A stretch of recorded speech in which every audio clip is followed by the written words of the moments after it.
Hi guys, welcome back to my channel. और आज हम पढ़ने वाले हैं कार्डियक साइकिल के बारे में। कार्डियक साइकिल होता क्या है? Cardiac cycle is the complete sequence of events in the heart from the beginning of one beat to the beginning of the following beat. मतलब जितने भी कंप्लीट सीक्वेंस ऑफ इवेंट्स, मतलब जितने भी इवेंट्स हमारे हार्ट में होते हैं दो हार्ट बीट्स के बीच में, उसे हम कहते हैं कार्डियक साइकिल। ठीक है, तो ये होती है हमारी cardiac cycle, that is the complete sequence of events in heart from the beginning of one beat to the beginning of the following beat. अब एक कार्डियक साइकिल में क्या क्या होता है? हमारी एक कार्डियक साइकिल में एक सिस्टोल होता है और एक डायस्टोल होता है, मतलब एक कॉन्ट्रैक्शन और एक relaxation. Systole is contraction, diastole is relaxation. So one cardiac cycle is equal to one systole plus one diastole. ठीक है, ये आप देख सकते हैं, ये ग्राफिकल रिप्रेजेंटेशन है और ये एट्रिया में कैसे रिस्पॉन्स आ रहा है। पूरी कार्डियक साइकिल में ये उसका ग्राफ है और वेंट्रिकल्स का भी है। तो ये आपको समझ में आ गया कि systole is contraction and diastole is relaxation. ठीक है, अब हमारे पार्ट्स की बात करते हैं। ये है left atrium, left ventricle, right atrium, right ventricle. This is tricuspid valve, this is mitral valve. These are pulmonary veins, this is pulmonary artery and this is aorta. Okay, वही left atrium, left ventricle, pulmonary veins, this is aorta and this is pulmonary artery, and this is the mitral valve and this is the aortic valve. ठीक है, तो देखिए right side of heart है और एक left side of heart है, तो हम कोई सा भी साइड ले ले, दोनों में सेम ही होना है मैकेनिज्म। ठीक है, तो हम लेफ़्ट साइड ऑफ हार्ट की बात करेंगे। तो देखिए मैंने आपको बताया था, ये left atrium, left ventricle and outta, this is pulmonary veins, this is mitral valve and this is आउटिक valve. तो सबसे पहले क्या होता है कि लेफ़्ट एट्रियम कॉन्ट्रैक्ट होगा। ठीक है, लेफ़्ट एट्रियम कॉन्ट्रैक्ट होगा, लेकिन अभी क्या है, मिट्रल वॉल्व जो है वो ओपन हो जाएगा।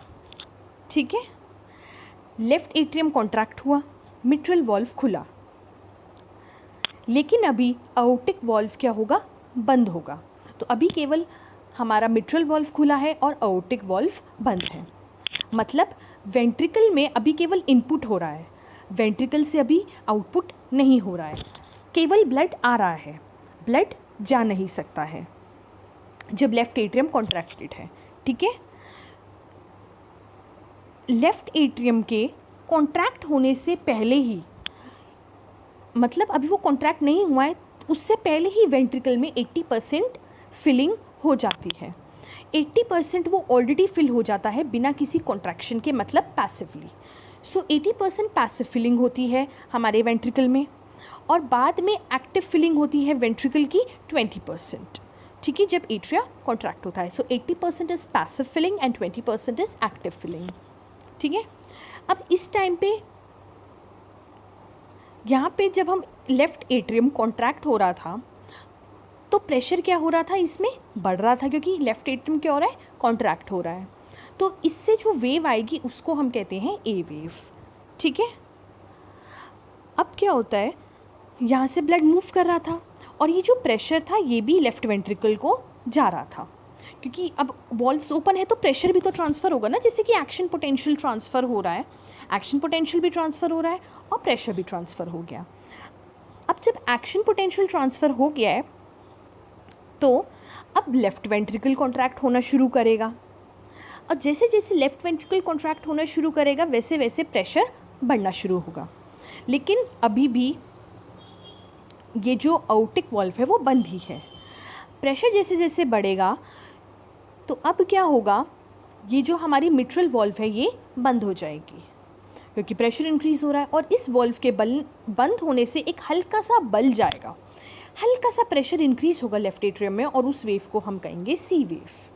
ठीक है, तो अब मैं ये कह रही थी कि लेफ़्ट वेंट्रिकल क्या हो रहा था, कॉन्ट्रैक्ट हो रहा था, तो प्रेशर क्या हो रहा था, धीरे धीरे इंक्रीज़ हो रहा था, ज़ीरो से बढ़ रहा था। अभी क्या है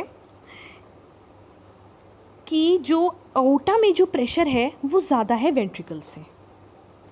अब धीरे धीरे प्रेशर बढ़ रहा है, तो एक पॉइंट अभी नहीं पहुँचे हैं कि वॉल्व हमारी खुल सके। तो अभी सिर्फ प्रेशर जो है वेंट्रिकल में वो एट्रियम से ज़्यादा हुआ है, और जब प्रेशर वेंट्रिकल में एट्रियम से ज़्यादा होगा तो वॉल्व क्या होगी, बंद हो जाएगी मिट्रल वॉल्व, और फर्स्ट हार्ट साउंड कहा जाएगा उसको, दैट इज़ S1। जब मिट्रल वॉल्व बंद होगी उसको हम क्या कहेंगे, first heart sound, that is S1। अब ये वाली वॉल्व भी बंद हो गई है और ये वाली वॉल्व भी बंद हो गई है, ठीक है, लेकिन अभी भी वो कॉन्ट्रैक्ट कर रहा है। तो अब ये क्लोज्ड चैम्बर की तरह एक्ट कर रहा है, हमारा लेफ्ट वेंट्रिकल एक क्लोज्ड चैम्बर की तरह एक्ट कर रहा है, और इसको हम कहते हैं आइसोवॉल्यूमेट्रिक कॉन्ट्रैक्शन, क्योंकि अभी सब कुछ बंद है, वॉल्यूम सेम है, कुछ अंदर बाहर नहीं आ रहा है, ये भी बंद है, ये भी बंद है, दोनों चीज़ें बंद हो गई हैं, तो इसको हम कहते हैं आइसोवॉल्यूमेट्रिक कॉन्ट्रैक्शन।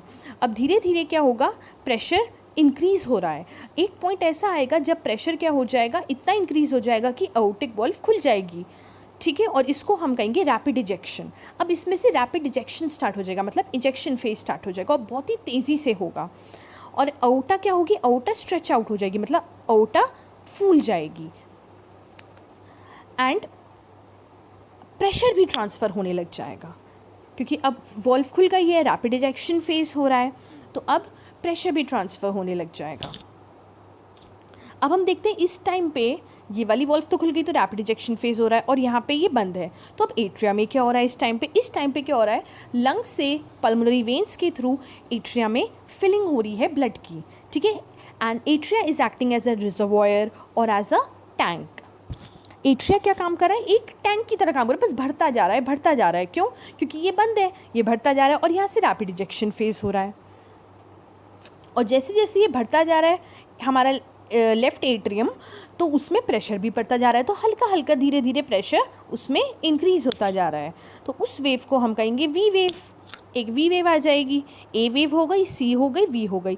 ए थी एट्रियल कॉन्ट्रैक्शन के टाइम पे, सी थी जब आइसोवॉल्यूमेट्रिक कॉन्ट्रैक्शन हो रहा था वेंट्रिकल में, और वी वेव कब है, जब यहाँ पे एट्रियल फिलिंग हो रही है, and it is acting as a reservoir और एज अ टैंक, क्योंकि ये बंद है।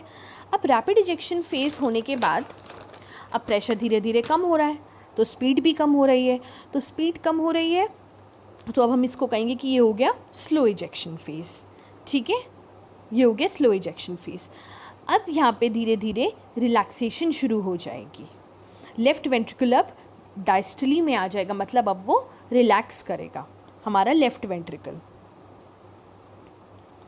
अब जैसे जैसे यहाँ पे प्रेशर कम होता जाएगा वैसे वैसे ये वॉल्व बंद होता जाएगा, ठीक है। अब ये आउटिक वॉल्व हमारी बंद हो जाएगी, आउटिक वॉल्व बंद हो जाएगी। अब एट्रियम में क्या होगा, एट्रियम में प्रेशर बढ़ता जा रहा है क्योंकि उधर ब्लड आता जा रहा है, तो ये वाली वॉल्व हमारी खुल जाएगी, और जैसे ही ये वॉल्व खुलेगी तो यहाँ से ब्लड नीचे आने लग जाएगा, ठीक है।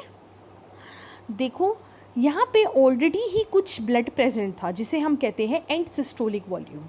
And systolic volume is the volume of blood present in ventricle at the end of systole, मतलब थोड़ा सा ब्लड इसमें प्रेजेंट था जिसको हम कहते हैं एंड सिस्टोलिक वॉल्यूम, ठीक है। अब यहाँ पे वेंट्रिकल की फिलिंग होना स्टार्ट हो गई क्योंकि ये वॉल्व खुल गया है, क्योंकि pressure in atria has become more than the pressure in ventricle. तो अब ये वाली वॉल्व, अब यहाँ पे ब्लड आने लग जाएगा, इसको कहते हैं हम रैपिड वेंट्रिकुलर फिलिंग, जो कि पैसिव है, वही बिना एट्रियल कॉन्ट्रैक्शन के हो रही है, बिना एट्रियल कॉन्ट्रैक्शन के हो रही है, पैसिव फिलिंग है, और इसको हम कहते हैं रैपिड वेंट्रिकुलर फिलिंग, ठीक है। अब इस टाइम पे एट्रिया जो है वो एक रिजर्वॉयर या टैंक की तरह काम नहीं कर रहा है, वो एक पाइप की तरह काम कर रहा है, एक पैसेज की तरह काम कर रहा है, मतलब वो ब्लड को पहुंचा रहा है। अब ये नहीं कि वो उसे फिल हुए जा रहा है, मतलब वो यहाँ पे भी आ रहा है, ठीक है। तो एक थी एंड सिस्टोलिक वॉल्यूम यहाँ पे, एक हो गई रैपिड वेंट्रिकुलर फिलिंग की वजह से हो गई, ठीक है। फिर अब क्या होगा, अब वो थोड़ा सा अपना 20%